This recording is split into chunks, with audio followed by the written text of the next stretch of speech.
పొగ త్రాగడం, మద్యం సేవించడం ఆరోగ్యానికి హానికరం. Cigarette smoking and alcohol drinking are injurious to health because cancer.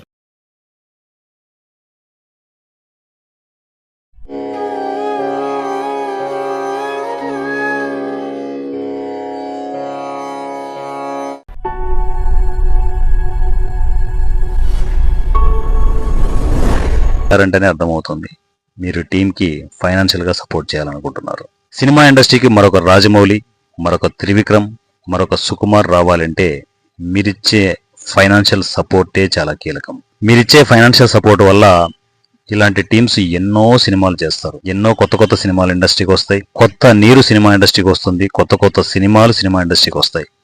చిన్న సినిమాని కాపాడండి.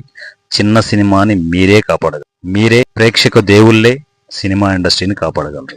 అందువల్లే డైరెక్ట్గా మీ దగ్గరికి వచ్చాం. ఆదరించండి, ఆశీర్వదించండి. ఈ టీంని సపోర్ట్ చేస్తూ ఫైనాన్షియల్గా వాళ్ళు స్ట్రాంగ్గా ఉంటూ సినిమాలు చేయడానికి మీ సపోర్టే వాళ్ళకి కీలకం. జై హింద్. మీ వారణాసి సూర్య.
ఈ గోడ మీద కూర్చొని ఏకాంతంగా ఆలోచించే నా పేరు రఘు.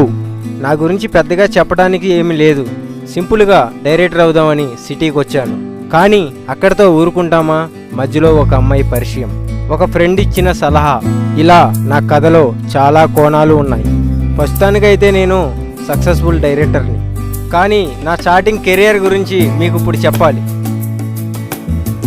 ఆ రేంజు, ఆ యూజువల్ థియేటర్లో పడితే అదిరిపోద్ది మామ. వీడు ఆలోచించి పిచ్చోడైపోతాడేమో. ఏంటి సెటైరా?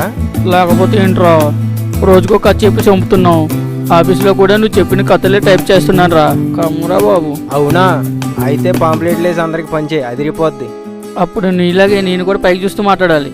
ఏ లైట్ తీసుకో మామ, సరదాగా జోక్ చేసా.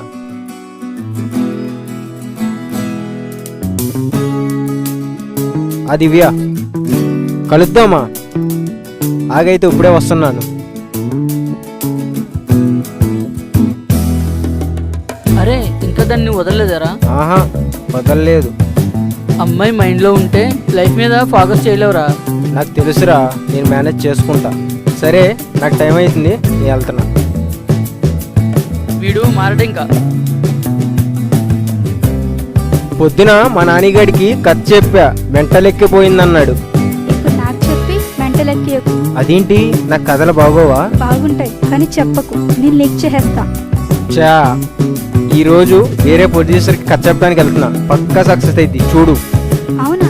సూపర్. అయితే ఈ మాట ఎప్పుడు చెప్తావని వెయిట్ చేస్తున్నానురా బాబు. 1 గంట జర్నీ, 2 గంటల వెయిటింగ్ తర్వాత సింపుల్గా నాతో కథ నచ్చలేదన్నారు. అసలు నేను సక్సెస్ అవుతానో లేదో నాకే అర్థం అవ్వట్లేదు దివ్య. కథలు పట్టుకొని ఎంత తిరిగినా నాకు అవకాశం ఇవ్వట్లా. నా మీద నాకే నమ్మకం పోతుంది దివ్య. నిన్ను ఎవరు నమ్మినా నమ్మకపోయినా నువ్వు సక్సెస్ అవుతావని నేను నమ్ముతున్నాను రఘు. థ్యాంక్ యూ దివ్య. ఈరోజు కూడా వేరే ప్రొడ్యూసర్ని కలవడానికి వెళ్తున్నాను దివ్య. వావ్, అయితే all the best. Thank you. Time అవుతుంది, వెళ్దాం పద. సరే రఘు, నీకు మీటింగ్ అయిన తర్వాత ఈవినింగ్ కాల్ చేయి, కలుద్దాం. ఈసారి ప్రొడ్యూసర్ ఎక్కువ టైం తీసుకోలేదు. స్టార్టింగ్లోనే నిద్రపోవటం మొదలెట్టాడు. నేను బయటకు వచ్చేసా. యాక్షన్ స్టోరీ రాస్తేనేమో దాంట్లో లవ్ అడుగుతున్నారు, లవ్ స్టోరీ రాద్దాం అనుకుంటేనేమో దాంట్లో యాక్షన్ అడుగుతున్నారు. సరే అని ఈ రెండూ కలిపి మిక్స్ చేసి రాస్తే ఎంగేజింగ్గా లేదంటున్నారు. నా కథ నచ్చట్లేదా లేదా నేను ఇండస్ట్రీకి పనికిరానా నాకు అర్థం కావట్లేదు. ఫీల్ అవ్వకు రఘు. ఈ రోజు నువ్వు వెళ్ళిన మీటింగ్ లో నువ్వు ఓడిపోయి ఉండొచ్చు, కానీ నీ ప్రయత్నంలో మాత్రం నువ్వు ఓడిపోకూడదు.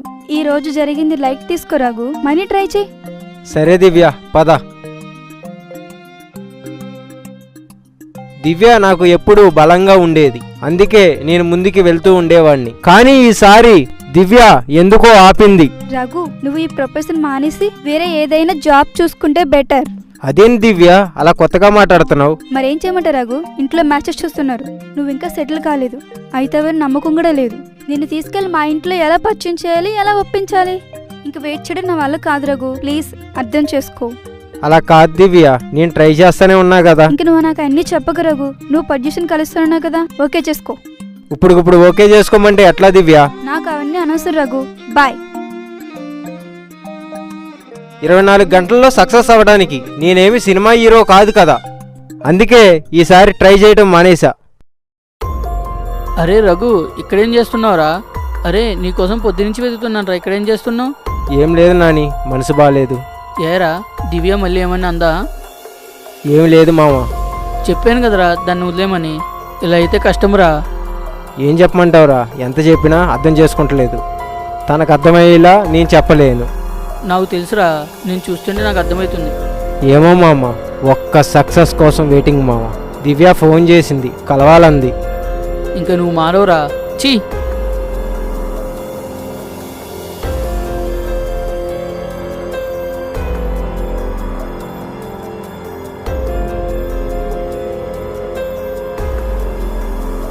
దివ్య,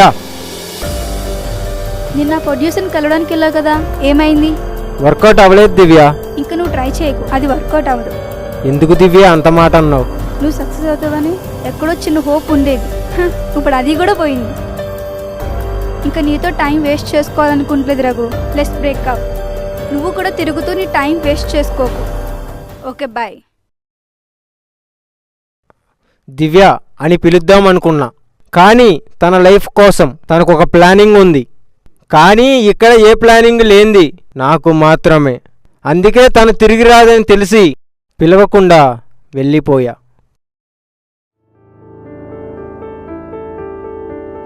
ఎరా రఘు, ఏంట్రా రాత్రి నుంచి ఏదో ఆలోచిస్తున్నావు? దీవెని కలుస్తా అన్నావు కదా, ఏమైంది? బ్రేకప్ మావా. అబ్బా, అదే నాకు కావాల్సింది. ఇంతకీ నువ్వు చెప్పావా అదే చెప్పిందా? తనే చెప్పింది మావా. మంచి పని జరిగింది. ఇప్పటికైనా అమ్మాయిని